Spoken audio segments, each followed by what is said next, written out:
अभंगात प्रवास करण्या अगोदर एक महत्त्वाची गोष्ट आपल्या समोर मांडते की जी महाराष्ट्राची माती आहे, या महाराष्ट्राच्या मातीमध्ये साधू संतांची मांदियाळी आपल्याला पाहायला मिळते। देवघरामध्ये जेवढे देव पंचायतन महत्त्वाचे असते ना, तशी वारकरी संप्रदायामध्ये संत पंचायतन फार महत्त्वाचे आहे। देवघरामध्ये देव पंचायतन 5 देवांना होते। आपल्या देवघरामध्ये भगवान शंकराचं शिवलिंग असावं, आपल्या देवघरामध्ये श्री विष्णू भगवंताचा शाळीग्राम किंवा रंगनाथ असावा, आपल्या देवघरामध्ये माँ जगदंबेचा तांदळा असावा, आपल्या देवघरामध्ये भगवान सूर्यनारायणाची प्रतिमा असावी किंवा कुलदैवत असावं, आणि आपल्या देवघरामध्ये गणपती बाप्पांची मूर्ती असावी। बरोबर आहे पंडितजी? हे 5 देव आपल्या देवघरात असलेच पाहिजे, कारण ही देव पंचायतन आहे। आणि या देव पंचायतन मध्ये एक जरी देव कमी असेल तर आयुष्यभर पूजा करा, पूजेचं फळ भेटणार नाही आपल्याला। या देवता 5 देवता असल्याच पाहिजेत, आणि या 5 व्यतिरिक्त तुमच्या श्रद्धेनुसार तुम्ही देवता ठेवू शकता, पण या 5 देवता असाव्यात। आणि लक्षात घ्या, भगवान शंकराचं शिवलिंग असावं, पण ते धातूचं असावं, जगदंबेचा तांदळा असावा, गणपती बाप्पा असावेत, या 5 देवता असल्याच पाहिजेत। आता विषय निघाला म्हणून एक मोलाची गोष्ट तुम्हाला सांगून जाते। बरं, मी फार मोलाची गोष्ट सांगते। श्रद्धेय पंडित प्रदीप मिश्राजी महाराज खूप मोठे शिवकथाकार आहेत। महाराष्ट्रात, भारतात, जगभरामध्ये त्यांचं खूप मोठं नाव आहे। तर त्यांच्या पवित्र मुखातून मी ऐकलेलं आहे की देवघरातल्या आपण देवांची पूजा करतो, महादेव सुद्धा त्याच्यामध्ये पूजेमध्ये असतो। महादेवाला घातलेलं पाणी, सगळ्या देवांचं पाणी आपण पूजेचं एकत्र करतो, तर ते पाणी चुकूनही तुळशीला टाकू नका, कारण तुळशीचा महादेवाचा 36सा चागडा आहे। महादेवाच्या आंघोळीचं पाणी, स्नानाचं पाणी जर तुळशीला घातलं अप्पा तर कालसर्पदोष लागतो माणसाला, आणि मग हे दोषातून बचाव करणं, मग पुन्हा पंडितजींना शोधा, पूजा पाठ करा, या गोष्टी आपल्याला कराव्या लागतात। त्याच्यासाठी तो दोषच लागू नये याच्यासाठी तत्पर राहा। महादेवाच्या पूजेचं पाणी तुळशीला नाही, तुळशीच्या रोपट्याखाली महादेव ठेवायचं नाही। बऱ्याच मावशाची ट्यूबलाईट पेटली असेल, आपला तिथंच मुक्कामाला आहे। आतापर्यंत असेल तर आता टेन्शन घेऊ नका, कळालंय आता, तो उचला थोडंसं बाजूला ठेवा। महादेवाला तुळशीचं पान आणि पाणी चालत नाही। नित्यानं शिवलिंगाची पूजा करा, नित्य। आपल्या गावामध्ये जर प्रतिष्ठित महादेवाचं मंदिर असेल, शिवलिंगाचे 4 प्रकार आहेत, एक स्वयंभू शिवलिंग, एक प्रतिष्ठित शिवलिंग, एक चल शिवलिंग आणि एक बिंदू शिवलिंग। तर प्रतिष्ठित शिवलिंग म्हणजे देव ब्राह्मणांनी एकत्र यावं, मंत्र उच्चार करावे आणि त्याच्यामध्ये प्राण ओतावेत, मंदिर तयार व्हावं, ते प्रतिष्ठित शिवलिंग। तर प्राण ओतलेला महादेव किंवा स्वयंभू शिवलिंग, स्वयंभू असेल तर बाप रे बाप, मग तर काही आपल्या पुण्याईला सेवेला आपल्याला फळाला काही पारावारच नाही। तर तशा शिवलिंगाला जर आपण रोज पाणी घातलं, रोज, माझं बोलणं कान देऊ नाही का बरं का, महादेवाला जर रोज पाणी घातलं ना, तर माझ्या दादांनो सांगते मी तुम्हाला, तुमच्या पत्रिकेत जर असेल पितृदोष, कालसर्पदोष आणि वास्तुदोष, हे असेच निघून जातील। कारण या 3 दोषांना लोक पीडित आहेत सध्या। कुणाची पत्रिका पहा, एक तर पितृदोष निघेल, कालसर्पदोष तरी निघेल आणि वास्तुदोष तरी निघेल। हे 3ही दोष नष्ट होतात एका शिवलिंगाला अखंड पाणी घातल्यानंतर। म्हणून लक्षात घ्या, कीर्तन तर आपण ऐकतो, मध्ये हसतो सुद्धा, कधी कधी भावनिक होतो कीर्तनामध्ये, पण कीर्तनातून एक प्रापंचिक लोकांच्यासाठी काहीतरी चांगलं आपल्याला घेऊन जाता यावं, आपल्या फायद्याचं घेऊन जाता यावं, आपला संसार सुखाचा व्हावा, याच्यासाठी काही गोष्टी मला सांगणं तुम्हाला गरजेचं, महत्त्वाचं, मोलाचं वाटलं, म्हणून ही गोष्ट सांगितली मी तुम्हाला। आपल्या देवघरामध्ये 5 देवता, त्याला देव पंचायतन म्हणतात, ते जेवढे महत्त्वाचे आहेत ना, तसं वारकरी संप्रदायामध्ये संत पंचायतन फार महत्त्वाची आहे। त्या संत पंचायतन मध्ये येणारे संत कोणते? तर संत पंचायतन मध्ये येणारे संत म्हणजे माझे ज्ञानोबराय, संत पंचायतन मध्ये येणारे संत म्हणजे माझे तुकोबराय, नामदेव महाराज, संत पंचायतन मध्ये शांतीब्रह्म एकनाथ महाराज, आणि संत पंचायतन मध्ये येणारे संत म्हणजे निळोबराया। हे 5 संत संत पंचायतन मध्ये येतात। तर या एका संताच्या जर चरित्राचं जर आपण चिंतन केलं ना, तर भावनिक होऊन जाऊ आपण, आणि त्यांच्या चरित्राकडे पाहून अंतकरणातली भक्ती तर बळकट होतेच, पण आपल्याला भक्तीची एक उपासनेची दिशा सुद्धा मिळते आपल्याला। संत पंचायतन मध्ये माझ्या ज्ञानराजाचं जे स्थान आहे ते फार मोलाचं आहे। माऊली ज्ञानोबरायांचं वर्णन करताना एवढं गोड करतात, ज्ञानाचा सागर सखा माझा ज्ञानेश्वर, ज्ञानाचा सागर सखा माझा ज्ञानेश्वर, ज्ञानाचा सागर सखा माझा ज्ञानेश्वर ज्ञानाचा सागर सखा माझा ज्ञानेश्वर मरोनिया जावे हो मरोनिया जावे बा माझ्याच्या पोटायावे बा माझ्याच्या पोटायावे ज्ञानाचा सागर सखा माझा ज्ञानेश्वर ज्ञानाचा सागर सखा माझा ज्ञानेश्वर हो ज्ञानाचा सागर सखा माझा ज्ञानेश्वर ज्ञानाचा सागर सखा माझा ज्ञानेश्वर सखा माझा ज्ञानेश्वर माझी ही ज्ञानराज माऊली ज्ञानाचा सागर आहे बरं. आणि लक्षात घ्या माऊलीकडे ज्ञान आहे आणि जे आहे ते माऊलीने जगाला दिलंय. वारकरी संप्रदायाचं ज्ञान होतं ते गुपित होतं. तुम्ही म्हणाल कसं? सगळे माझ्यापेक्षा विद्वान लोक इथे आहेत. आदिनाथ गुरु सकळ सिद्धांचा एक गुरु एक शिष्य परंपरा. मच्छिंद्रतयाचा मुख्य शिष्य. मच्छिंद्राने बोध गोरक्षाशी केला. गोरक्ष वळला गहिनी प्रती गहिनी प्रसादे निवृत्ती दातार. आणि जेव्हा माझ्या निवृत्ती दादांकडे ज्ञानोबरायला मिळालं ना, ज्ञानोबराने एक शिष्य नाही केला, आपल्या सगळ्यांनाच त्यांच्या पदरामध्ये घेतलं, त्यांच्या छत्रछायेखाली घेतलं, ज्ञानदेवासार चोजविले. लक्षात घ्या एखादी अमोल वस्तू आपल्याला मिळणं सोपं असतं, पण त्याचं वाटप करणं ही खूप कठीण गोष्ट असते. ज्ञान दिलंय ना तर ज्याच्याकडे ज्ञान आहे तो श्रेष्ठ आहेच आहे, पण दिलेलं ज्ञान ज्याला वाटता येतं तो अधिक श्रेष्ठ आहे. म्हणजे दाता फार मोठा आहे, दातृत्ववान करणारा माणूस मोठा आहे. या पाथरीमध्ये भगवंतानं काय धन कमी दिलंय का लोकांना? या पाथरीमध्ये एकाहून एक बळे श्रीमंत लोक आहेत, पण खरंच धन त्यांचं श्रेष्ठ आहे की ज्यांचं धन या सत्कर्मात या सप्ताहात लागलेलं आहे. भगवंतानं श्रीमंताचं कौतुक होणारच, पण श्रीमंत माणसाने जेव्हा सत्कर्मात दान देतील ना तेव्हा त्यांच्या श्रीमंतीचं विशेष कौतुक होणार. दाता तोची एक जाणा क्या बात आहे. नारायणा स्मरण. ज्यांचं धन धर्माचं काम जिवंत ठेवतं त्यांचा पैसा सुद्धा पुण्यवान आहे, आणि ज्यांचा पैसा पुण्यवान नाही तो कचेरीत जातो, हॉस्पिटलमध्ये जातो, नको तिकडे जातो. ज्याचा पैसा पुण्यवान तो सत्कर्मात लागलच, यात काही बदलच नाही होणार, इकडेच लागणार तो पैसा. आणि सांगू तुम्हाला माझ्या दादांनो एक मोलाची गोष्ट सांगते मी. अंबट पाटलांचा दातृत्व आहे. इथे प्रत्येक कीर्तनासाठी सौजन्य आहे. इथे अन्नदाता आहे. आम्ही महाभारतात एकच कर्ण पाहिला बरं का, पण या पाथरीच्या पत्रिकेत अनेको कर्ण एकत्र आले. त्या प्रत्येक कर्णाचं कौतुक आहे. भगवंताचे आशीर्वाद आहेत. शतेषु जायते शूर सहस्रेषु च पंडिता वक्ता दस सहस्रेषु दाता भवती वानवा. 100 एखादा शूर असतो, 1000 एखादा पंडित असतो, 10,000 एखादा वक्ता असतो, पण दाता मिळेल का नाही ही गोष्ट कठीण असते. पण ज्याला देता येतं तो खरंच माणूस महान आहे. एक गोष्ट लक्षात घ्या, रामरायाच्या लग्नाचा विषय होता आणि लग्नाच्या प्रसंगाला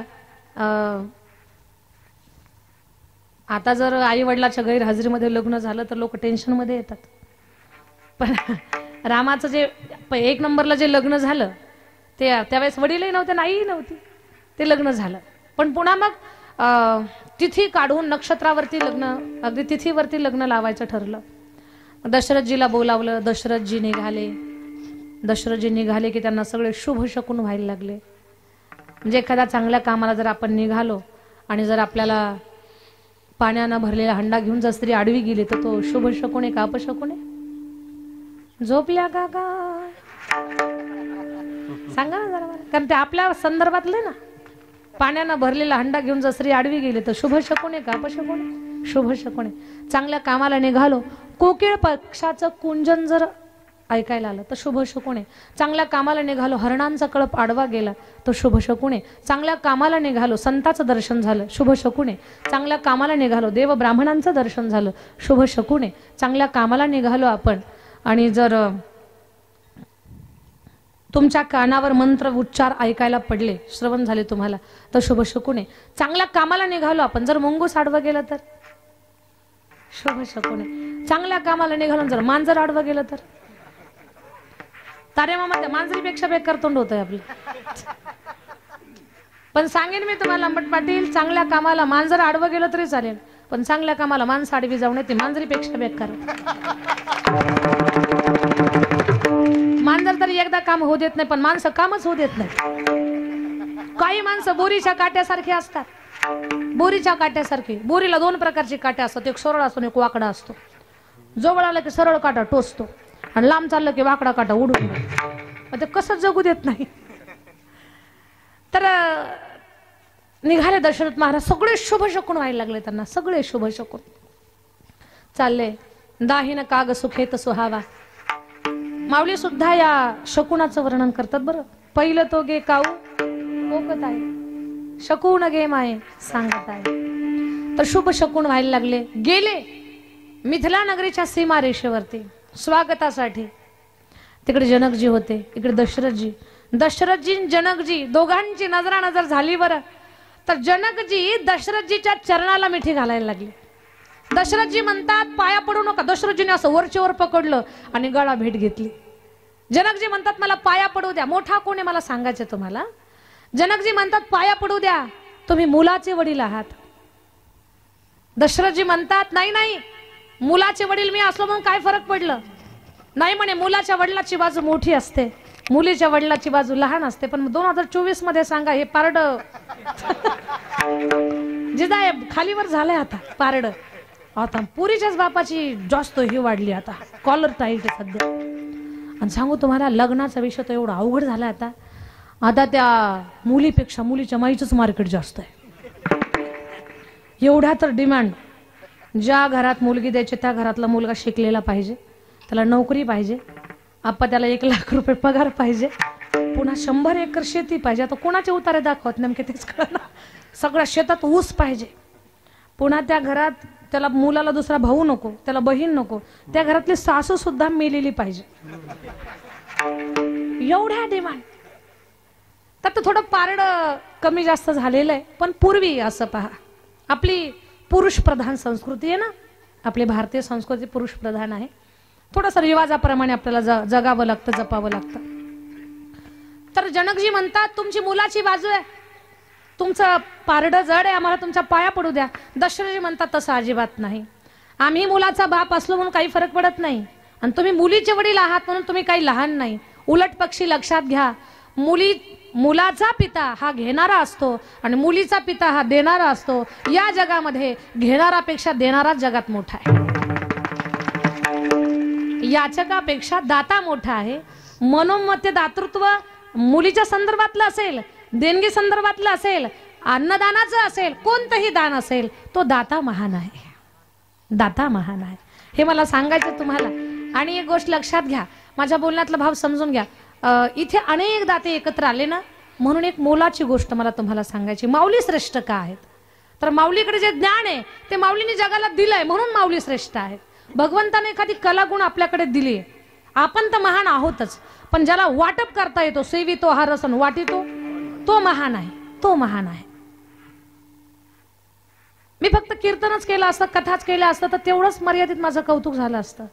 पण आता मी मेले तरी 50 वर्ष माझं नाव संपत नाही. अजून 50 वर्ष नाव जिवंत राहतंय माझं, कारण हे तयारच होत आहे. हे नाव घेतात आपलं पुन्हा. याच्यापेक्षा म्हणजे मला माझं मोठे पण नाही सांगायचं, पण दान किती माणसाला मोठं बनवतं ते मला सांगायचंय. एक उदाहरण सांगते तुम्हाला, म्हणजे माझ्या बोलण्यातला भाव तुमच्या सगळ्यांच्या लक्षात येईल. एका गावामध्ये एक साधू आले, खूप तयारीचे होते, विरक्त होते. ते साधू आले ना तर असं एक चैतन्य आल्यासारखं वाटायचं. पण साधू एवढे विरक्त. मन लागा मेरा यार फकीरी में, मन लागा मेरा यार फकीरी में, मन लागा मेरा यार फकीरी में, मन लागा मेरा यार फकीरी में, मन लागा मेरा यार फकीरी में.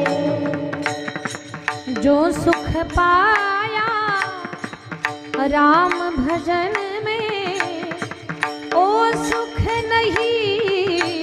अमीरी में मन लागा मेरा यार, फकीरी में मन लागा मेरा यार, फकीरी में मन लागा मेरा यार फकीरी, मन लागा मेरा यार फकीरी। महान साधू होते ते साधू एका नगरीमध्ये गेले. ते गावात आले की गावकऱ्यांना खूप आनंद झाला. धर्मे बाबा खूप आनंद झाला. गावातल्या प्रत्येक माणसाला वाटायचं की हे महाराज आपल्या घरी यावेत. सगळेच म्हटले बाबा आमच्या घरी झाला, आमच्या घरी झाला. आणि खरंच संताचे पाऊल घराला लागावेत. बरं संताचे पाऊल घराला लक्षात घ्या. काहींच्या पावलांची अशी किमया असते की काही दुष्ट शक्ती असतील आपल्या आजूबाजूला सहवास ते निघून जातात. पवित्र आत्मे जेव्हा आपल्या घरी येतात, ज्यांची वाणी अखंड भगवंताचं चिंतन करते, काही लोक खूप नामसाधना करतात पण ते ओळखू येत नाही, अशी माणसं जर सहज आपल्या घरी आली तर खूप काही अरिष्ट संपून जातं आपलं केव्हाच. तर ते साधू आपल्या घरी यावेत अशी खूप इच्छा असायची लोकांची. सगळ्यांनी लाईनच लावली, बाबा आमच्या घरी या ना, आमच्या घरी या. महाराज म्हटले माझ्या प्रश्नाची जो खरी खरी उत्तर देईल ना मी त्याच्याच घरी येईल. बाबा प्रश्न विचारा. प्रश्न सोपे होते पण त्या सोप्या प्रश्नाचं उत्तर देणं प्रत्येकाला जड आहे. प्रश्न फार सोपे आहे. प्रश्न सगळ्यांना सारखेच होते, फक्त उत्तर खरं खरं द्यायचं होतं. आणि कुणी खोटं बोलायला अशी काही हेच नव्हती, चान्सेसच नव्हते. कारण महाराजांना कुणी खोटं बोलावं एवढं धाडस कुणाचं नव्हतं. बाबा प्रश्न विचारा. महाराज म्हटले लाईन लावा. लाईन मध्ये विचारतो मी प्रश्न. पहिल्या माणसाला विचारलं, सांगा तुमचं वय किती आणि तुमच्याकडे संपत्ती किती. आणि माणूस नेमक्या या दोनच गोष्टी लपवत असतो. वय एक कधी खरं सांगत नाही आणि प्रॉपर्टी सांगत नाही. आता 2024 मध्ये प्रॉपर्टी नका सांगू कारण काळ चांगला नाही, पण वय लपवायचं काय कारण आहे. मागच्या काही काळात तर एसटीच्या अर्ध्या तिकिटासाठी 50शीतले पण 70 वयस्कर झाले होते. 50 वर्षाचे पण 70 दाखवायचे. कारोडो राधा कारोडो. सांगा तुमच्याकडे संपत्ती किती, तुमचं वय किती. सांगितलं. खोटं बोलायची हिंमत नव्हती कोणाची. बाबा 20 वर्ष माझं वय आहे आणि 2 लाख रुपये माझी प्रॉपर्टी आहे. पुढे विचारतो नंतर ठरवतो. पुढच्याला विचारलं संपत्ती किती. बाबा 30 लाख रुपये. वय 30 वर्ष माझं वय आहे. बर बर. पुढे विचारतो वय किती आहे. बाबा 40 वर्ष वय. संपत्ती 4 लाख रुपये. विचारलं. अर्ध्यात लाईन आली आणि अर्ध्यात लाईन आल्यानंतर गावची श्रीमंत व्यक्ती सावकार होते अर्ध्यामध्ये. सावकाराला विचारलं सावकार वय किती. 60च्या दरम्यान सावकाराचं वय होतं आणि जिल्हा विकत घ्यायची ताकद होती. सावकारानं सांगितलं बाबा 20 वर्ष माझं वय आहे आणि 2 लाख रुपये माझी प्रॉपर्टी आहे. सगळं गाव तुटून पडलं. म्हणजे महाराजांना खोटं बोलायचं काय कारण आहे. आम्हाला माहिती ना, आम्ही तुमचे वर्गमित्र आहोत, तुम्ही आम्ही एकाच वर्गात. 60च्या दरम्यान आपलं वय आणि जिल्हा विकत घ्यायची तुमची ताकद आहे, तरी महाराजांना खोटं बोलता. काय महाराज तुम्हाला दान दक्षिणा मागायला येणार आहे. कशामुळे खोटं बोलता. 20 वर्ष वय सांगता 2 लाख रुपये प्रॉपर्टी सांगता, का खोटं बोलता. गाव तुटून पडलं. महाराज म्हटले तुम्ही नका त्यांच्यावर रागू, मी विचारतो. महाराजांनी विचारलं सावकार मला सुद्धा कळतंय तुमचं वय 60 वर्षाचं आहे, तुमच्या अंगावरचं सोनं 20 लाखापेक्षा जास्त आहे आणि 2 लाख रुपये प्रॉपर्टी सांगता, काय कारण आहे असं खोटं बोलण्याचं. बाबा खरं सांगतोय मी, 2 लाख रुपये माझी प्रॉपर्टी आणि 20 वर्ष माझं वय. म्हणजे कसं काय.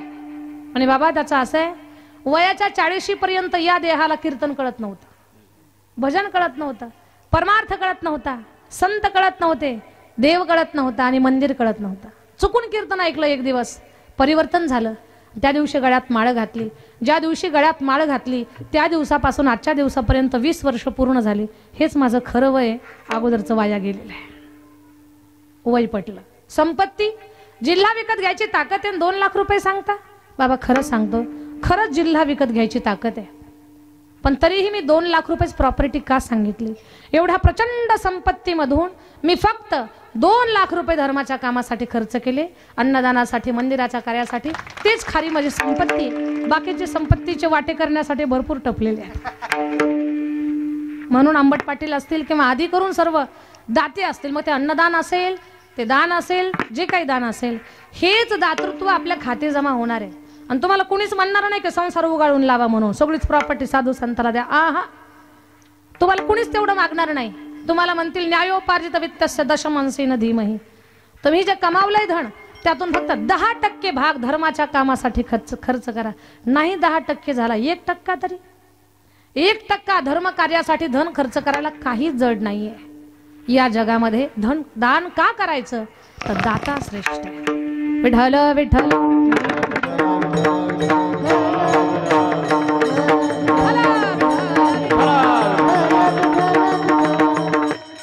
मध्ये माझी माऊली फार श्रेष्ठ आहे, फार महान. का? माऊलीकडे जे ज्ञान आहे ते ज्ञान माझ्या ज्ञानराजानं वाटलंय जगाला, म्हणून माझी माऊली महान आहे.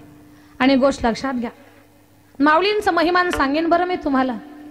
पुढे चालायचंय मला, कीर्तन करत करत पुढे प्रवास करायचा आहे कीर्तनामध्ये. पण एक मुद्दा कदाचित तुम्ही ऐकला असेल, कधी ऐकलं नसेल, म्हणून एक गोष्ट ऐका. माऊली ज्यावेळेस समाधीला निघाले ना, देव निवृत्तियानी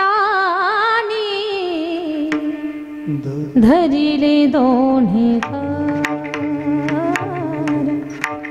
देव निवृत्तियानी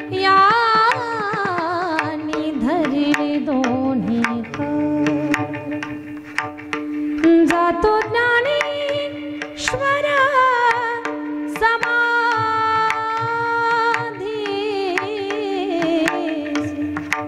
देव निवृत्ती यानी धरिले दोन्ही कार. माझ्या ताई दादांनो, माऊली समाधीला निघाले. पण समाधीला जाण्या अगोदर माऊलींकडे एक दंडी होती बरं. दंडी, संन्याशाला दंडी असते. ती दंडी म्हणजे सुकलेलं लाकूड होतं. आपल्या हातात, म्हाताऱ्या माणसाच्या हातात कशी काठी असते, तशी दंडी होती माऊलींकडे. ती दंडी खोचली जमिनीमध्ये.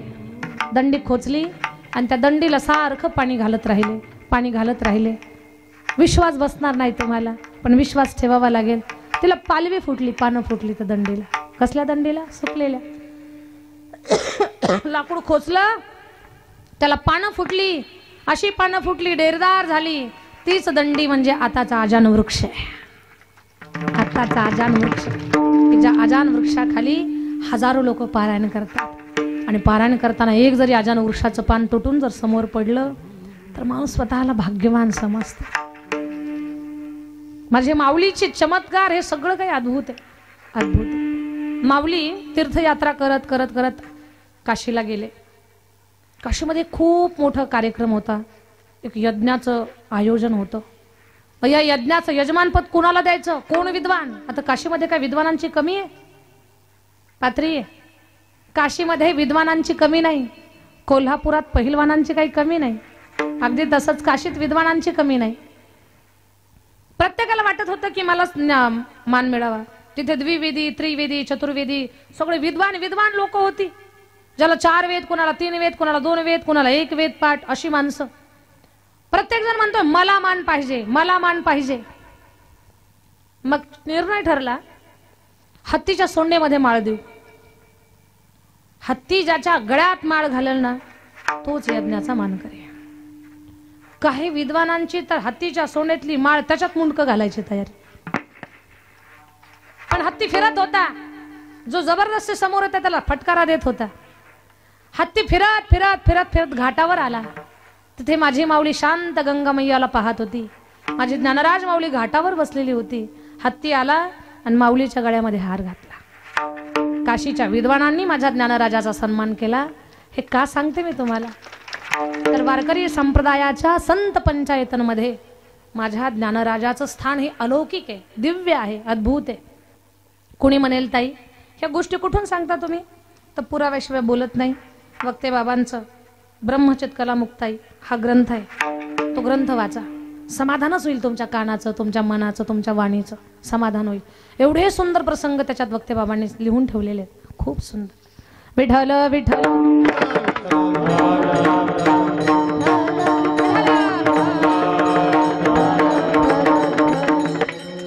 संत पंचायतनमध्ये ज्ञानराज माऊली फार महत्वाची आहे. तसेच माझे नामदेव महाराज सुद्धा फार मोलाचे आहेत. नामदेवरायांचं महिमांत काय सांगू. नामदेवरायांनी कीर्तन करावं आणि जगाच्या मालकानं नाचावं. प्रमाण घेऊ आपण सगळेजण माझ्या सोबत म्हणूयात ते प्रमाण. हा सगळेजण म्हणा.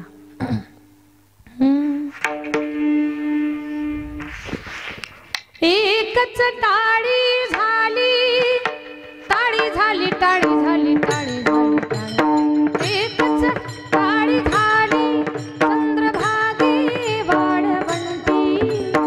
एकच टाळी झाली चंद्रभागे वाढवंती.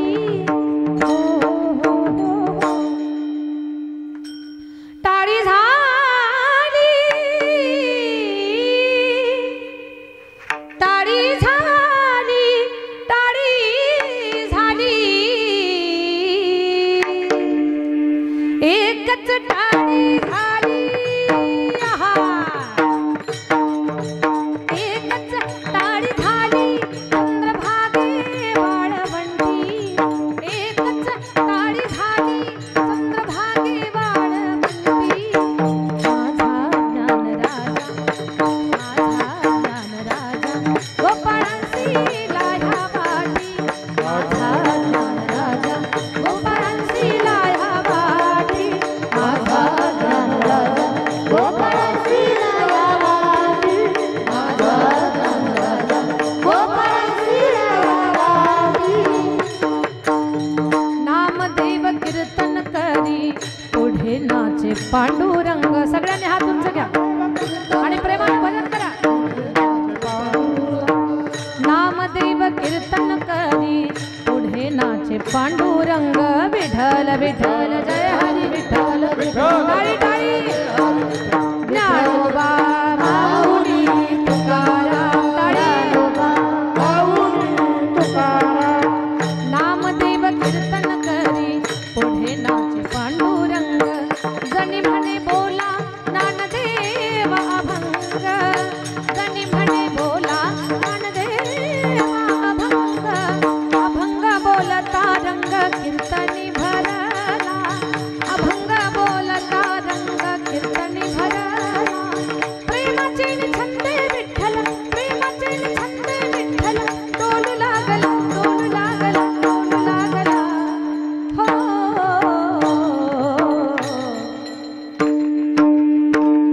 टाळी झाली, टाळी झाली, टाळी झाली. एकच टाळी झाली. आहा.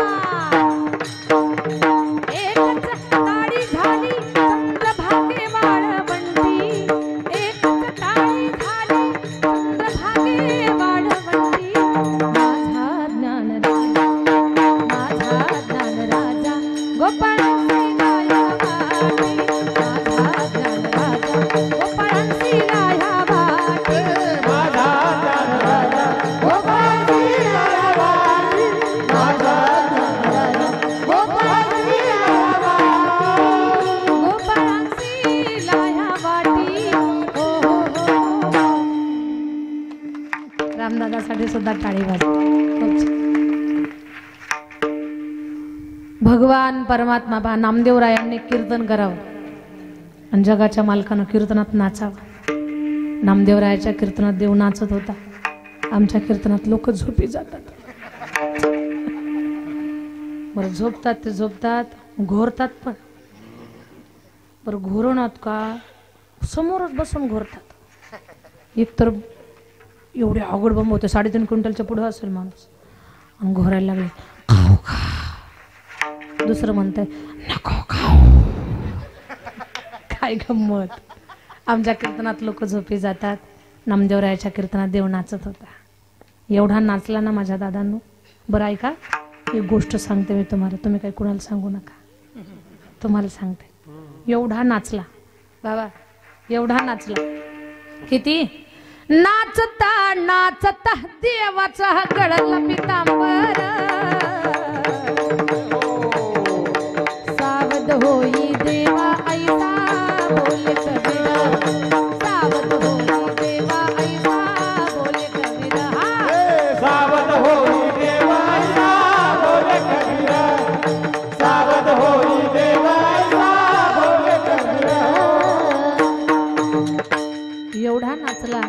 नाचता नाचता देवाचा गळाला पितांबर. नामदेवराय म्हटले काय डोक्याला ताप झाला आता. हे नाचता नाचताचा पितांबर गायला नाही तर प्रत्येक कीर्तनात हजर असतो. जेथे कीर्तनाची शोभा पांडुरंग तेथे उभा. दुसऱ्या कुठल्या कीर्तनात जर याची फजिती झाली तर कसं व्हायचं. नामदेवरायांनी खांद्यावरचा शेला घेतला आणि कमरेला बांधला. देवाला सवय का जसं नामदेवरायांनी करावं तसंच देवानं करावं. देवानं पण खांद्यावरचा शेला घेतला आणि कमरेला बांधला. नामदेवराय म्हटले टेन्शनच संपलं आता तर किती नाचू दे. आता काय पितांबर गायणार नाही. नामदेवरायांनी जे कंबर बांधलं ना तेव्हापासून कंबर बांधून कीर्तन करण्याची परंपरा संप्रदाय चालू झाले. नामदेवराया संत पंचायतांमध्ये फार मोलाचे आहेत. फार मोलाचे. या संत पंचायतांमध्ये शांतीब्रह्म एकनाथ महाराज त्यांचंही चरित्र दिव्य आहे. विश्वाचा मालक त्यांच्याकडे 36 वर्ष गावडीनं पाणी भरतोय. कावडीने पाणी जागरी चक्र कावडीने पाणी जागरी चक्र पाणी भावे. खाली बोल. कावडीने पाणी जागरी चक्र कावडीने जागरी पाणी भावे. हो अनंत भक्ती भावे नीळ वंदी त्यांचे पाये नीळ वंदी त्यांचे पाये.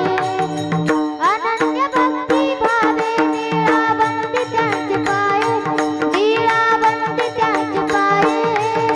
हो वाळू आरती माझा स्वामी एकनाथा. हो वाळू आरती माझा स्वामी एकनाथा. ओ आळू आरती माझा स्वामी ओ आळू आरती माझा स्वामी. खूप छान. स्नेहलसाठी आपण टाळी वाजूया सगळेजण.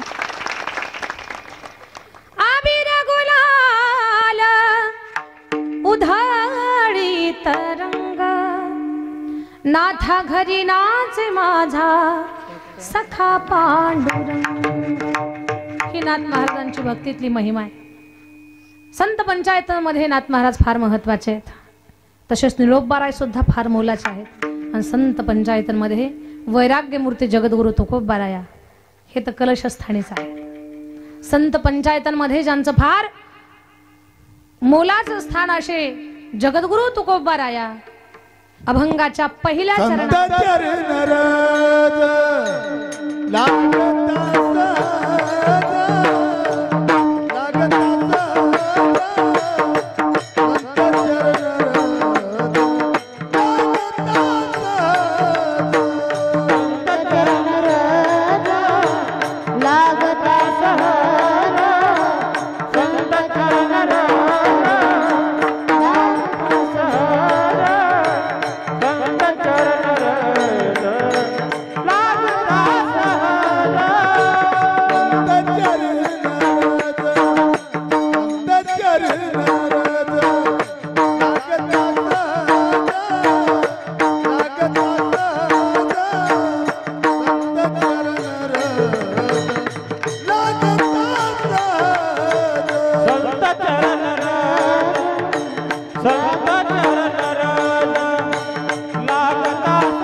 संत चरण रोज लागता सहज, वासणीची बीज जळणी जाई.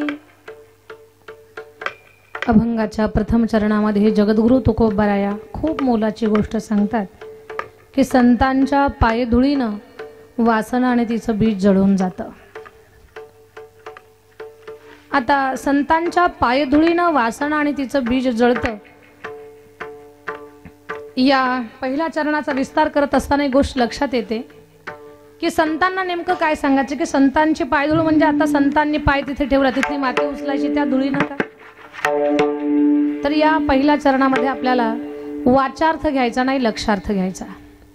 लक्षार्थ आणि वाचार्थ या दोन गोष्टी कळाव्या त्याच्यासाठी एक उदाहरण सांगते मी तुम्हाला. एक आजोबा आजारी पडले, खूप बिड्या ओढायच्या तरुणपणामध्ये, हॉस्पिटलमध्ये गेले आणि हॉस्पिटलमध्ये गेल्यानंतर डॉक्टरांनी सांगितलं, तपासलं, हे औषध घ्या सकाळ दुपार संध्याकाळ आणि बरे व्हाल, पण बाबा आता बिडीपासून लांब राहा, बिडीपासून लांब राहा. घरी आले बाबांनी जेवण केलं, औषध घेतलं, दारामध्ये बास टाकली, मोठी फुकारी घेतली. फुकारी म्हणा किंवा पाईप म्हणा, आता गॅस घरात आल्यापासून फुकाऱ्यांचं प्रमाण कमी झालं. आता पाईप घेतला, फुकारी घेतली, असं काय गृहीत धरायचं धरा. बाबांनी आता त्या बिडीच्या त्या पाईपच्या एका टोकाला एक बिडी नाही बिड्यांचा कट्टलच ठेवला, पेटवलं, बॉयलर पेटवल्यासारखं. दुसऱ्या बाजूने ओढायला लागले. एका बाईने विचारलं, बाबा काय करता? म्हणे डॉक्टरांनी सांगितलं बिडीपासून लांब राहा म्हणून लांबून बिड्या ओढतोय. बिडीपासून लांब राहा याचा अर्थ लांबून बिड्या ओढा असा आहे का? नाही. तर बिडीच ओढू नका असा त्याचा अर्थ आहे. कधी कधी लक्षार्थ वाचार्थ या दोन गोष्टी जमलिंग करतात. आणखी तुम्हाला याच्यातला फरक कळावा याच्यासाठी पुराणातलं उदाहरण सांगते मी. रामायणातलं गोड उदाहरण आहे. सध्या भारत देशातलं वातावरण राममय आहे, खूप चांगलं वातावरण आहे. ज्या गोष्टीची आपण 500 वर्षापासून वाट पाहत होतो ते राम मंदिर 2024 मध्ये पूर्ण झालं. खरं तर राम या देशाची ओळख आहेत. या देशातली जशी भाताची परीक्षा शीतावरण असते ना, तर राम जसे आहेत ना तशी या देशातली लोक आहेत. राम आपल्या देशाची ओळख आहेत. राम म्हणजे जीवनाची सुरुवात आहे. राम म्हणजे जीवनाची सांगता आहे. राम म्हणजे जीवनाची सुरुवात, राम म्हणजे जीवनाची सांगता. जन्म आणि मृत्यूच्या मधल्या प्रवासात जर राम आठवला तर जीवन आराम आहे. जन्म आणि मृत्यूच्या मधल्या प्रवासात जर राम नाही आठवला तर जीवन हराम आहे, पण रामच आहे. झोपेतून उठलो तर पहिला रामराम आहे. झोपेतून उठलो तर पहिला रामराम आहे आणि झोपेतून उठलोच नाही तर कायमचा रामराम आहे, पण रामरामच आहे. राममय जीवन आहे आपलं, सगळं सगळं राममय जीवन आहे. त्या रामायणातला सुंदर प्रसंग आहे, कान देऊन ऐका. राम, लक्ष्मण आणि सीता मैया हे सगळे वनवासामध्ये पंचवटीमध्ये राहतात. लक्ष्मणजीकडे एकच काम आहे, फळं कंदमुळं आणणं आणि दादाला वहिनीला खायला देणं. लक्ष्मणजी फळं आणायला गेले. फळं आणायला गेल्यानंतर आकाशामध्ये लख्ख प्रकाश पडला. काय चमकलं म्हणून लक्ष्मणजीनं वरती पाहिलं. ते एक धारदार खड्ग दिसलं. लक्ष्मणजीनं ते वरचेवर पकडलं आणि समोर एका जाडीवर किती धार आहे म्हणून वार केला. जसा वार केला त्यातून रक्ताचा पाठ वाहिला. लक्ष्मणजी थोडेसे उदास झाले. का? अरे या जाळीमध्ये एखादे साधू तर तपस्या करण्यासाठी बसले नसतील, कुणाला लागले असेल माझं हे शस्त्र, कोण मरण पावलं असेल. लक्ष्मणजी उदास झाले आणि उतरलेला चेहरा घेऊन दादाकडे आले. राम भैयानं पाहिलं की माझ्या लक्ष्मणाचा चेहरा उतरलेला आहे. राम भगवान म्हणतात, लक्ष्मणा दुःखी होऊ नको, तुझ्या हाताने जो मरण पावला तो एक राक्षस आहे आणि राक्षसांना मारण्यासाठीच आपला अवतार आहे. लक्ष्मणजी आनंदित झाले आणि लक्ष्मणजी एका झाडाखाली रामाचं भजन करत बसले. नारायणा रम रमणा नारायणा रम रमणा मधुसूदना मनमोहना करुणाघना हरे नारायणा रम रमणा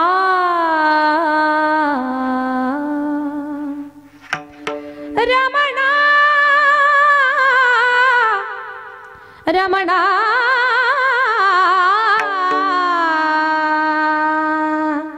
रमणा रमणा रमणा रमणा रमणा. एवढे दंग झाले लक्ष्मणजी भजन करण्यामध्ये. पण आता लक्ष्मणजीच्या हातून जो राक्षस मरण पावला ना, ती फार मोठ्या घरात आग होती. तो मुलगा होता शूर्पणखेचा आणि शूर्पणखा होती रावणाची बहीण. तो मुलगा आपल्या आईच्या स्वप्नात गेला, आई एका मनुष्यानं माझा घात केला ग, प्रतिशोध घे. राक्षसिणी पण आई आहे. शूर्पणखा आली बरं पाथरीकर. शूर्पणखा आली. लक्ष्मणजी ध्यानस्थ होते. तिनं हातातल्या बांगड्यांचा आणि पायातल्या पैंजणांचा आवाज केला. लक्ष्मणजीने डोळे उघडले आणि विचारलं, बाई कोण तू? लक्ष्मणजीने तर ओळखलं, राक्षसिणी. ती जे बोलायचं का उत्तर द्यायचं का ते देतच नाही, दुसरंच बोलते. म्हणजे प्रश्न एक करावा आणि आपण दुसरंच बोलावं, समजावं हे शूर्पणखेच्या परंपरेतलं. आपण एक बोलतो ते दुसरंच बोलतात. ते लक्ष्मणजी म्हणतात, बाई कोण तुम्ही? ती म्हणते, हे पहा मी भगवान शंकराचे 60,000 वर्ष तपश्चर्या केली. भोलेनाथ माझ्यावर प्रसन्न झाले आणि त्यांनी मला सांगितलं योग्य वेळ आले की योग्य वर मिळेल, आता माझ्याशी लग्न करा. लक्ष्मणजी म्हणतात, बाई मी एक दास आहे. माझा मालक वर पर्णकुटीमध्ये बसलेला आहे. मालकासोबत लग्न करा. दासासोबत लग्न केलं तर दासी व्हाल, मालकासोबत लग्न केलं तर मालकीन व्हाल. तुम्हाला दासी व्हायचं का मालकीन व्हायचं? शूर्पणखा म्हटली, दासीपेक्षा मालकीनच बरं आहे. मालकीन व्हायचं असेल तर वरती जा, इथे काही तुमचं काम नाही. आली शूर्पणखा. रामानं लांबूनच ओळखली राक्षसिणी आणि राम तिला पाहून हसले. राम हसले की सीतामाईने डोळे फाडूनच पाहिलं रामाकडं. सीतामाई म्हणतात, तुम्ही कसे काय हसले? राम म्हणतात, सीते मी सहज हसलो. सहज कसे हसले? आता या प्रश्नाचे उत्तर नसतं बरं. बऱ्याच वेळेला तुम्ही अडचणीमध्ये येता, तुमच्या मनात काही नसतं पण तुम्ही सहज फसल्या जाता आणि ह्या एवढं टाईट करतात तुम्हाला. तुम्ही हसलेच कसे? अगं सहज हसलो पप्याची माय. सहज कसे हसले? तुमची तिची काही ओळख आता किती अवघड झालंय प्रकरण. जिचा गंमत सांगते का मोठ्या महात्म्याच्या मुखातून ऐकलेलं आहे मी. बोलता बोलता कधी कधी गडी माणसं फसून जातात बरं, सहज फसून जातात. एक बाई आपल्या मालकाच्या डोक्याला बाम लावत होती. डोक्याला बाम लावताना तो म्हणतो, सते काय चांगलं वाटतंय का माझ्या डोक्याला बाम लावतेस तू? ते म्हणते, हो ना, हो तुमचं खूप डोकं दुखतं की नाही? तो म्हटलं, हो ना ग माझं खूप डोकं दुखतं. ती म्हटली, अहो आता मी तुमच्या डोक्याला बाम लावते, पण लग्नाच्या अगोदर कोण लावत होतं? आता हा काय प्रश्न झाला? त्याचं तर डोकं जास्त दुखायला लागलं. ती म्हणते, लग्नाच्या अगोदर कोण बाम लावत होतं तुम्हाला? ते एवढं घाबरलं की त्याचा बीपी स्लो झाला. पण त्यानं सावरलं स्वतःला आणि तो म्हटलं, तुला खरं सांगतो, लग्नाच्या अगोदर माझं डोकं दुखत नव्हतं. तुझ्यासोबत लग्न झाल्यापासून डोकं दुखायला लागलं. तर हे प्रश्न अवघड असतात, वाटतात सोपे पण माणसाला अडचणीत आणतात. आणि कधी कधी तुम्ही असे टोचून प्रश्न विचारता की यांनाही सुधरत नाही नेमकं उत्तर काय द्यावं म्हणून. सीतामाई जिला सहज बोलल्या, तुम्ही हसलेच कसे? जानकी मी सहज हसलो ग. सहज कसे हसले? कशी बशी सीतामाईची समजूत काढली. ती शूर्पणखा समोर आली. त्या शूर्पणखेला रामाला पाहिलं बरं तिनं. तिला जे बोलायचं होतं तेच विसरून गेली, नको तेच बोलली. ती रामाला म्हणते, कोण तू कुठला राजकुमार? कोण तू कुठला राजकुमार? कोण तू कुठला राजकुमार? कोण तू कुठला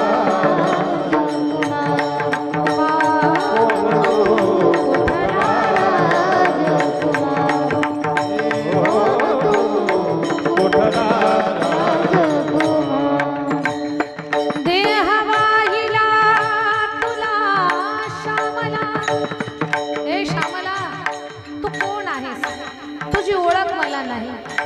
राम म्हणतात, अयोध्या नरेश राजा दशरथाचा मी पुत्र राम आहे.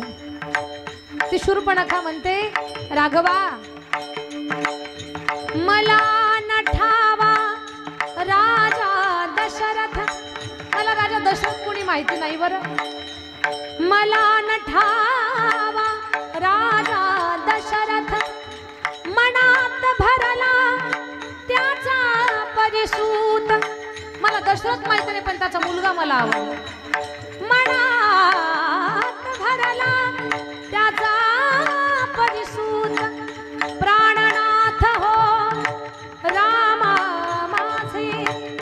करू सुखे संसार कोण तू उठला राजकुमार कोण तू उठला राजकुमार कोण तू उठला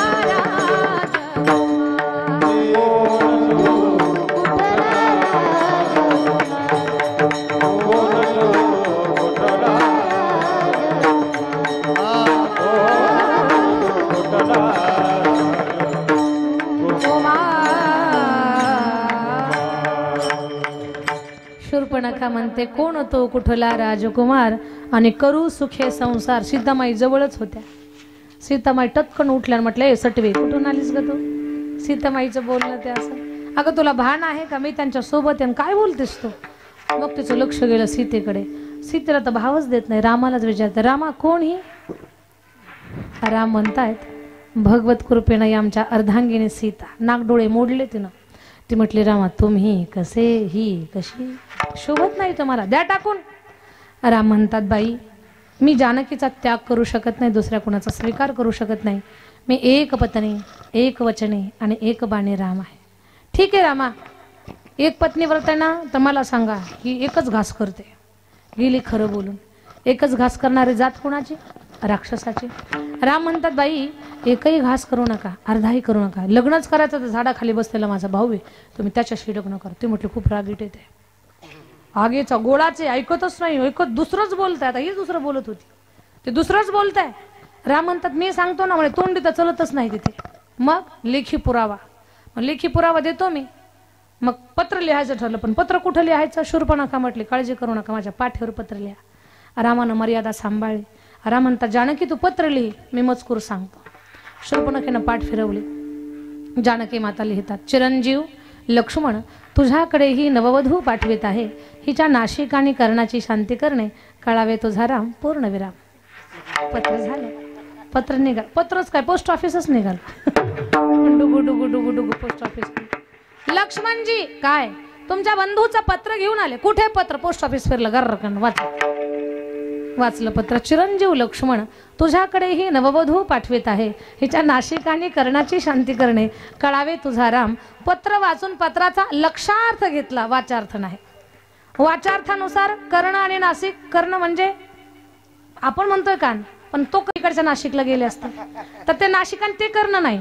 नाशिक म्हणजे नाक आणि कर्ण म्हणजे कान. लक्षार्थ घेतला आणि काय कळायच्या आत शूर्पणखेचं नाक आणि कान उडवलं. रामायण खूप लांब आहे पण इथेच आपल्याला थांबायचं आहे. तर या दृष्टांतातून या उदाहरणातून मला एकच सांगायचं आहे की लक्ष्मणजीनं पत्राचा लक्षार्थ घेतला. अगदी तसंच अभंगाच्या पहिल्या चरणात आपल्याला लक्षार्थ घ्यायचा आहे. संतांची नेमकी कोणती चरणरज. तसं तर चरणरजेची खूप चर्चा आहे. हनुमान चालीसाची सुरुवातच आहे श्री गुरु चरण सरोज रज. संतांच्या पायधुळीची खूप अभंगामध्ये चर्चा आहे. तर नेमकी कोणती पायधूळ. तसं तर धूळ डोळ्यामध्ये गेल्यानंतर आपले डोळे बंद होतात. रस्त्यावरची धूळ जेव्हा उडते डोळ्यावर तेव्हा उघडे डोळे बंद होतात. आणि संतांची पायधूळ जेव्हा डोळ्याला लागते तेव्हा बंद झालेले डोळे उघडतात. हा संतांच्या पायधुळीचा प्रभाव आहे. माऊली ज्ञानोबा सांगतात जय डोळा अंजन भेटे तेवेळी दृष्टीशी फाटा फुटे मग वास पाहिजे तेथ प्रगटे महानिधी. कुणी म्हणाले सगळं खरं आहे ताई पण नेमकी कोणती धूळ.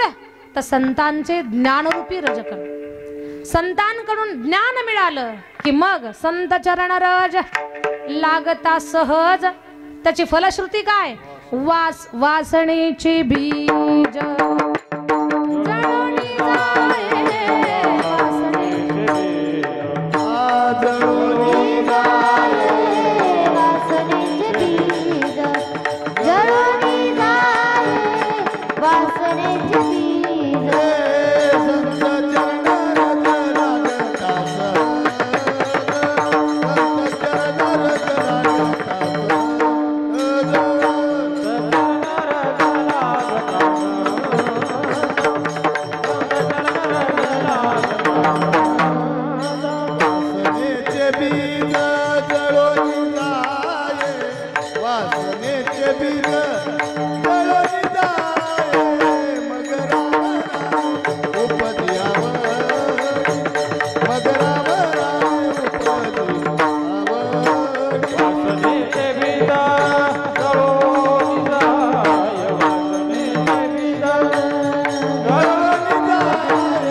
संत चरण रज लागता सहज, संतांची पायधूळ सहज लागू द्या. वासणेचे बीज जळणी जाये, वासना तिचं बीज जळून जातं. हे पटवून देण्यासाठी एक उदाहरण सांगते तुम्हाला. कृष्ण उपासकामध्ये, कृष्ण महिला भक्तांमध्ये 2 महिला भक्तांचं फार मोठं नाव आहे बरं का माझ्या दादांनो, माझ्या ताईंनो, खूप मोठं नाव आहे. एक तर महिला भक्त अशी आहे की तिच्यामुळे कृष्णप्रेम जगाला कळालं. देवाशी लग्न न करता ती देवाची पटराणी झाली. बिना परिणय के ओ प्रेम की पुजारन कान्हा की पटरानी हो गई, कान्हा की पटरानी हो गई. तिचं नाव मी तुम्हाला विचारणार आहे. ती कृष्ण भक्त आहे. 2 अक्षरी तिचं नाव आहे. बरसाणा तिचं गाव आहे. तिच्या नावाला वेलांटी आणि उकार नाही. तिच्या नावाला 2 काने आहेत. पहिल्या अक्षराला काना, दुसऱ्या अक्षराला काना. त्या 2 काण्यामध्ये कान्हा लपलेला आहे. तिचं नाव राधा आहे. खूप एवढं शुद्ध प्रेम आहे ना राधेचं. श्याम तेरी बंसी कन्हैया तेरी बंसी पुकारी राधा ना,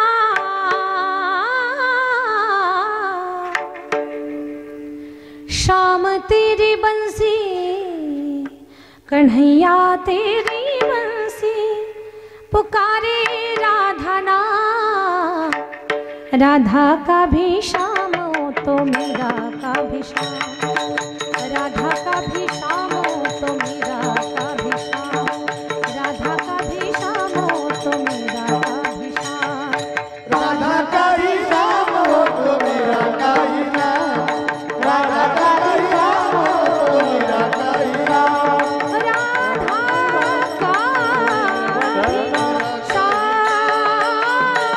का भी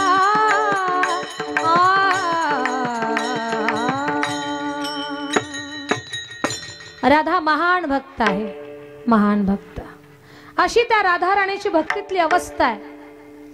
मैं तो सुध बुध खोई तेरे प्यार में, सब कुछ भूल गई तेरे संसार में. हो मैं तो सुध बुध खोई तेरे प्यार में, सब कुछ भूल गई तेरे संसार में. जोत जगा दे प्रीत लगा दे, जोत जगा दे प्रीत लगा दे, चरणों में ले ले मुरली वाले ओ बंसी वाले, मुरली वाले हो बंसी वाले, मुरली वाले हो बंसी वाले, बंसी वाले, बंसी वाले, बंसी वाले.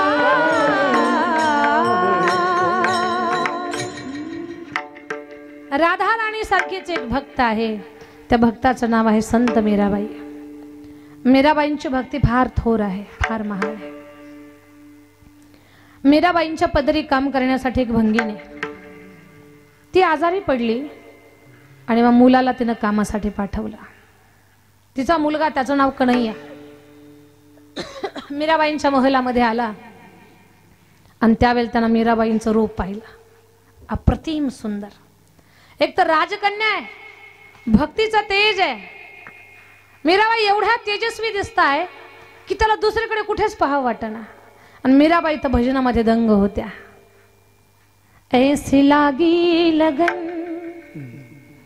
मेरा हो गई मगन, ओ तो गली गली हरि गुण गाने लगी, ऐसे लागी लगन मीरा हो गई मगन। महलों में पली बन के जोगन चली, महलों में पली बन के जोगन चली। मीरा रानी दीवानी कहाने लगी, ऐसी लागी लगन मीरा हो गई मगन। मीराबाई भजनामध्ये दंग या कन्हैयानं पाहिलं, घरी आलं पण त्याला मीराबाईचंच वेड लागलं। भिंतीला पाठ लावून बसलं, जणू काही कायमचं गेलं। त्याची आई आली, बाळा तुला झालं काय? मीरा. अरे तू पाहिलंस काय? मीरा. अरे तुला पाहिजे काय? मीरा. अरे बेटा झालं काय? आई लग्न करेन तर मीराबाईशी। म्हातारीनं फाटक्या पदराचा गोळा केला, त्याच्या तोंडात घातला। पोरा इथं बोलला ते बोलला, बाहेर बोलू नको बरं। अरे आपण कोण, मीराबाई कोण याचं भान ठेव। अरे एवढं तुकडे करतील तुझे की ओळखायला सुद्धा येणार नाही हा आमचा कन्हैया आहे म्हणून। लेकरा तुझ्याशिवाय मला कोणी नाही रे या जगामध्ये। ही कसली दुर्बुद्धी सुचली तुला? आई माझा प्राण गेला तरी चालेल, पण आता मला मीराबाई शिवाय जगणं होत नाही। लग्न करेन तर मीराबाईशी। 2 दिवस घरात रडत बसली म्हातारी, पण पोट माणसाला जागेवर बसू देत नाही। पोटाचा प्रश्न कठीण असतो। कामावरती आलीये, सुकलेला चेहरा पाहिला संताच्या नजरेतून चुकू शकत नाही। मीराबाईने विचारलं, मावशी तुला झालं काय? ए आई, ए आजी, तू उदास का आहे? मीराबाई, तुम्ही संत आहात म्हणून तुमच्यापासून काही लपवत नाही। माझ्या मुलानं तुम्हाला पाहिलं, तुमचंच वेड त्याला लागलंय, तुमचं वेड लागलंय। मीराबाई म्हणतात, नेमकं काय म्हणतोय? मीराबाई, वाईट वाटू देऊ नका, माझ्या मुलाला मारू नका, पण तो म्हणतोय लग्न करेन तर मीराबाईशी। मीराबाई हसल्या। मीराबाई म्हणतात, एवढी छोटीशी गोष्ट दे पाठवून त्याला माझ्याकडे। मीराबाई, माझ्या मुलाला मारताल का? मीराबाई म्हणतात, आई तू म्हणतेस ना की संतापासून काही लपवायचं नाही। संत माणसं मारत नाहीत। हे आई, संत कधी माणसं मारत नाहीत, संत माणसातली विकृती मारतात। काय करतात संत? नाराजीनं वाल्या नाही मारला, वाल्यातली विकृती मारली। संत माणसं मारत नाहीत, माणसातलं जे दुर्गुण आहेत ना ते संपवतात। मीराबाई म्हणतात, दे पाठवून। कन्हैयाला जेव्हा निरोप कळाला, मीराबाईनं बोलावलं, त्यांना आत्तारानंच आंघोळ केली, नवीन कपडे घातले, पायात कोणता जोडा घालावा तेच त्याला कळना, पळ सुटलं। मीराबाई समोर उभं आहे। मीराबाई म्हणतात, का रे कन्हैया, तुला माझ्याशी लग्न करायचंय? हा मीराबाई, ठीक आहे, माझी एक अट आहे, ही कृष्णमूर्ती घे, 6 महिने ध्यान लाव, कृष्णनामाचं चिंतन कर, 6 महिने झाले की मी येईल आणि तुझ्या गळ्यात माळ घाल। त्याला मीराबाई पाहिजेच होत्या म्हणून तो त्या मूर्तीशी एवढा एकाग्र झाला, सारखं चिंतन करतोय। मेरो राधा रमण गिरिधारी, गिरिधारी श्याम बनवारी। मेरो राधा रमण गिरिधारी, गिरिधारी श्याम बनवारी। एकाग्र झाला, स्मरण करायला लागला, नामचिंतन करायला लागला। आणि विज्ञान सांगतंय 3 महिने 10 दिवस जर सलग एक गोष्ट आपण वारंवार केली तर 3 महिन्यानंतर त्या गोष्टीची माणसाला काय होते, सवय लागून जाते। तो एवढा एकाग्र झाला कृष्णमूर्तीशी, भजनाशी, की आता त्याच्या अंतःकरणात जी विकृती होती ती संपून गेली। मीराबाई 6 महिने झाल्यानंतर आल्या, त्याच्या डोक्यावर हात ठेवला। आज त्यानं जेव्हा मीराबाईकडे वळून पाहिलं तर त्याला मीराबाईमध्ये पत्नी नाही, मीराबाईमध्ये गुरुचं दर्शन झालं। आणि म्हटलं, गुरुदेव आता अशी कृपा करा की या मूर्तीतला सावळा श्रीकृष्ण मला येऊन भेटला पाहिजे, त्यानं मला दर्शन दिलं पाहिजे, अशी कृपा माझ्यावर करा। आता या प्रसंगातून एकच लक्षात येतंय, मीराबाई पत्नी मिळावी ही वासना कन्हैयाच्या अंतःकरणात होती, पण मीराबाईंचा कृपा आशीर्वाद त्याला लाभल्यानंतर ती वासना जळाली। वासनेचे बीज जळवणे जाय, कशाचा परिणाम? संत चरण रज, संतांकडून ज्ञान मिळालं, संत चरण रज लागता सहज, वासनेचे बीज जळवणे जाय। एक सोपं उदाहरण सांगते तुम्हाला, सेवा समाप्त करते, माझं बोलणं लक्षात घ्या माझ्या ताई दादांनो। या भारत देशामध्ये जेवढे काही राजे होऊन गेले ना, त्या सगळ्या राजामध्ये छत्रपती शिवाजी महाराज आगळे आहेत। छत्रपती शिवाजी महाराज सगळ्याहून वेगळे आहेत। तुम्ही म्हणाल काय, त्यांनी सुद्धा सत्ता भोगली, त्यांनी सुद्धा गडकोट किल्ले जिंकले, लढाया केल्या, कित्येक माणसं मेली, महाराजांनी वेगळं काय केलं? ऐका, महाराजांमधलं वेगळं पण सांगते तुम्हाला.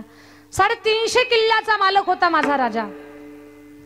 लढाया झाल्या, माणसं मेली, मावळ्यांनी प्राणपणाला लावले, स्वराज्य उभं केलं.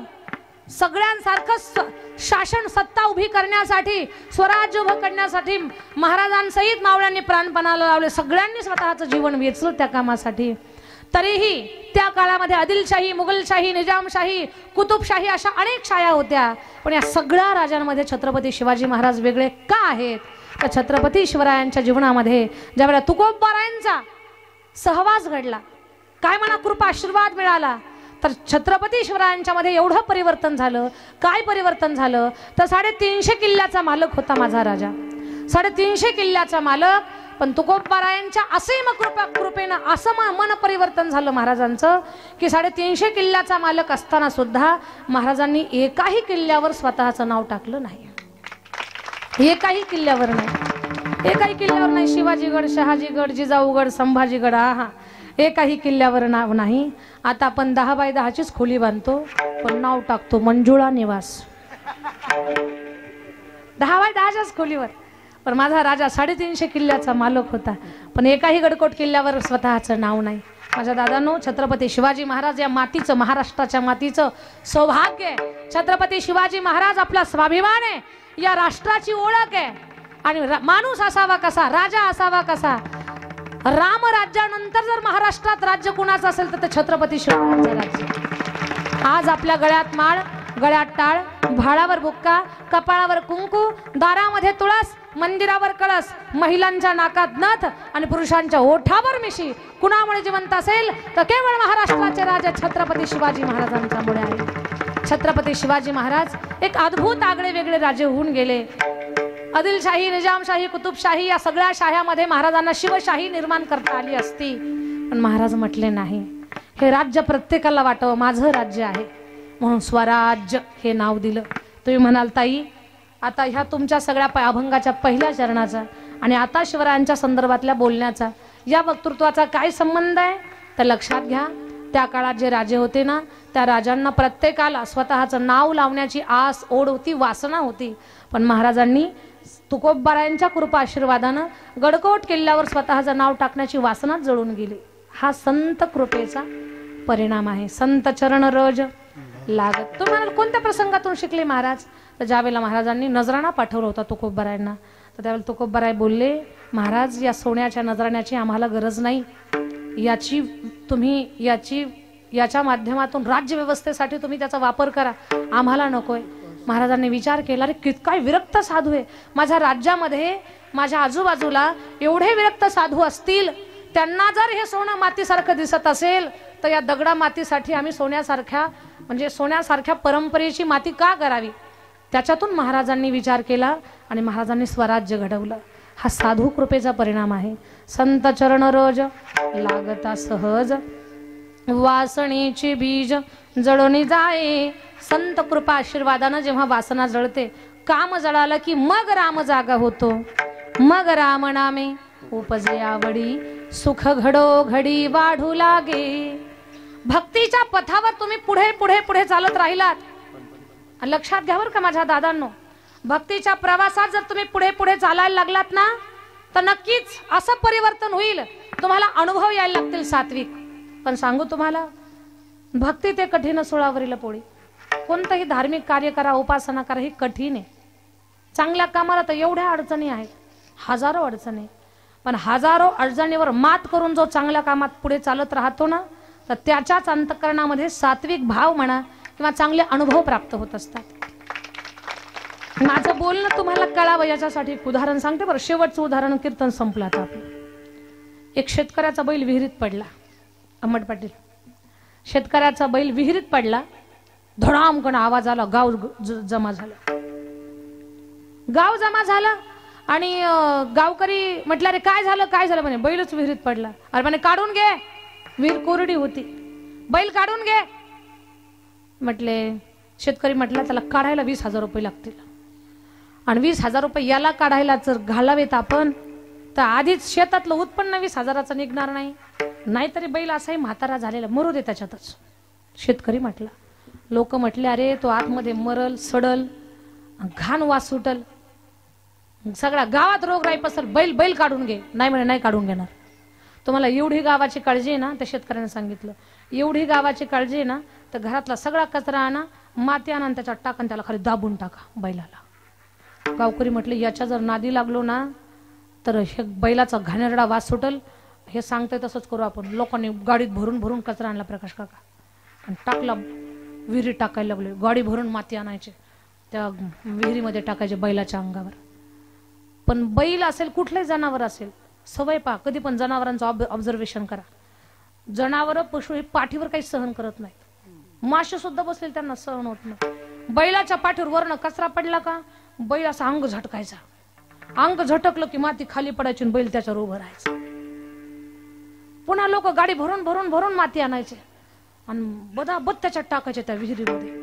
बैलाच्या अंगावर माती पडायची, बैल अंग झटकायचा, माती खाली पडायची आणि बैल त्याच्यावर उभं राहायचं. लोक म्हटले, बैलच कसा बुजना काय करायचं. ते बैल बरोबरच यायला लागला.